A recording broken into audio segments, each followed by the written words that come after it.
welcome to another edition of the Alchemy Advantage. On this video, I'm outside and I want you to look at these two things. Maybe not that close, maybe this far away. They look similar. One is a nail and the other is a pine needle. So I'm underneath my deck and there's pine needles on the ground, and they just redid my deck above me. And what I noticed is they left a bunch of these on the ground. So I have spent the last 4 days picking these up.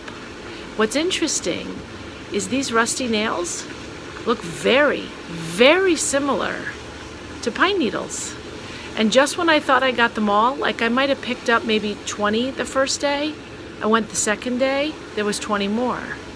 Came back the third day, found another 10 or 12. The fourth day, found another 5. So what does this have to do with leadership? I'm wondering, if you slow down and look at your practices, how many of your practices are nails looking like pine needles? Like, where are things looking like they're working, and if you went back and looked again, maybe they're not?